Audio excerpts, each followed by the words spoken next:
पूरे बाजार में जहां उतार चढ़ाव का माहौल है, एआई समिट हो रहा है, आईटी स्टॉक्स के साथ कुछ हो रहा है, वहीं सिगरेट बनाने वाली कंपनियों के शेयर अचानक तेजी से ऊपर गए। ITC, Godfrey Phillips, VST industries जैसी कंपनियां, इनके शेयर्स में आज करीब 12% तक की तेजी देखने को मिली है। सिगरेट कंपनियों के शेयर अचानक क्यों भागने लगे? सिगरेट के दाम बढ़ाए जाने की खबर से। सरकार ने 1 फरवरी 2026 से सिगरेट पर टैक्स का एक नया सिस्टम लागू किया है। इसमें पुराने जीएसटी कॉम्पनसेशन सेस को हटाकर नई एक्साइज ड्यूटी लगाई गई है।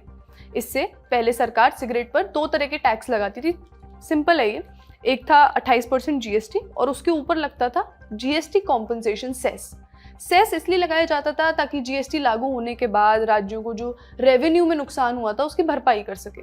सिगरेट के मामले में ये सेस काफी भारी था, ये अमाउंट जो लगता था। अब सरकार ने कॉम्पनसेशन सेस पूरी तरह खत्म कर दिया है, लेकिन इसका मतलब ये नहीं है कि टैक्स कम हो गया।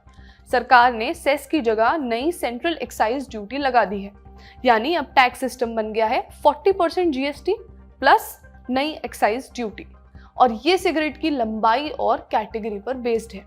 रॉयटर्स की रिपोर्ट के मुताबिक अगर सिगरेट छोटी है तो हर सिगरेट पर करीब 2 रुपए का टैक्स लगेगा। मीडियम साइज की सिगरेट है तो 3.5 से 4 रुपए, और लंबी या प्रीमियम सिगरेट है तो 5 से 8.5 रुपए। जब ये टैक्स बढ़ा था तब बाजार को डर था कि इससे सिगरेट कंपनियों का प्रॉफिट बुरी तरह गिर जाएगा, लगभग 8 से 15%। इसी डर की वजह से जनवरी में इन कंपनियों के शेयरों में बड़ी गिरावट भी देखने को मिली थी। इकोनॉमिक टाइम्स की रिपोर्ट के हिसाब से आईटीसी और दूसरी कंपनियां अपने सिगरेट ब्रांड्स की कीमत 20 से 40% तक बढ़ाने जा रही हैं। इसका मतलब कंपनियों के प्रॉफिट्स बने रहेंगे। इन्वेस्टर्स ने इसी बात पर खूब शेयर्स खरीदे। मुस्कुरा रहे हैं हम और मुस्कुराइए आप, क्योंकि लखनऊ में होने जा रहा है लल्लन टॉप अड्डा।